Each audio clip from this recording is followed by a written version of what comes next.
मत्ती 16 अध्याय। स्वर्गीय चिन्ह की मांग। फरीसियों और सद्दुकियों ने पास आकर उसे परखने के लिए उससे कहा, हमें स्वर्ग का कोई चिन्ह दिखा। उसने उनको उत्तर दिया, सांझ को तुम कहते हो मौसम अच्छा रहेगा क्योंकि आकाश लाल है, और भोर को कहते हो आज आंधी आएगी क्योंकि आकाश लाल और धूमिल है। तुम आकाश के लक्ष्य देखकर उसका भेद बता सकते हो, पर समयों के चिन्ह का भेद क्यों नहीं बता सकते। इस युग के बुरे और बेविचारी लोग चिन्ह ढूंढते हैं, पर योना के चिन्ह को छोड़ उन्हें और कोई चिन्ह ना दिया जाएगा। और वह उन्हें छोड़कर चला गया। फरीसियों और सद्दुकियों की शिक्षा का खमीर। चेले झील के उस पार पहुंचे, पर वे रोटी लेना भूल गए थे। यीशु ने उनसे कहा, देखो, फरीसियों और सद्दुकियों के खमीर से सावधान रहना। वे आपस में विचार करने लगे, हम रोटी नहीं लिए इसलिए वह ऐसा कहता है। यह जानकर यीशु ने उनसे कहा, हे अल्पविश्वासियों, तुम आपस में क्यों विचार करते हो कि हमारे पास रोटी नहीं है? क्या तुम अब तक नहीं समझे? क्या तुम उन 5,000 की 5 रोटियां स्मरण नहीं, और ना या कि तुमने कितनी टोकरियां उठाई थी, और ना उन 4,000 की 7 रोटियां, और ना या कि तुमने कितनी टोकरे उठाई थी। तुम क्यों नहीं समझते कि मैंने तुमसे रोटियों के विषय में नहीं कहा, परंतु यह कि तुम फरीसियों और सद्दुकियों के खमीर से सावधान रहना। तब उनकी समझ में आया कि उसने रोटी के खमीर से नहीं, पर फरीसियों और सद्दुकियों की शिक्षा से सावधान रहने को कहा है। पतरस का यीशु को मसीह स्वीकार करना।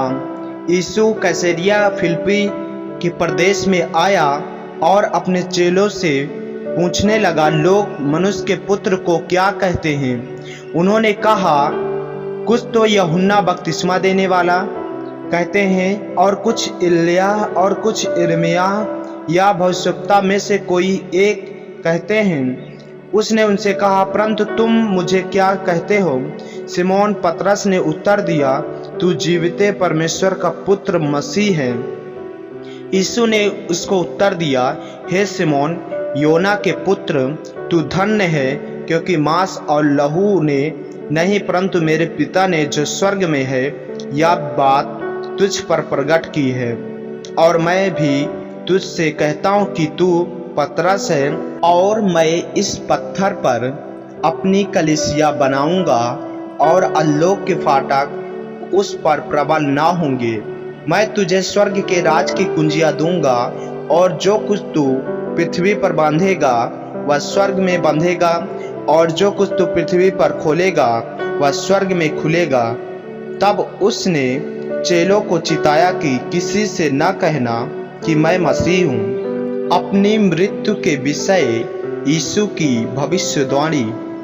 उस समय से यीशु अपने चेलों को बताने लगा, अवश्य है कि मैं यरूशलेम को जाऊं और पुरानियों और प्रधान याजकों और शास्त्रियों के हाथे से बहुत दुख उठाऊं और मार डाला जाऊं और तीसरे दिन जी उठूं। इस पर पतरस उसे अलग ले जाकर झिड़कने लगा, हे प्रभु, परमेश्वर न करे तेरे साथ ऐसा कभी ना होगा।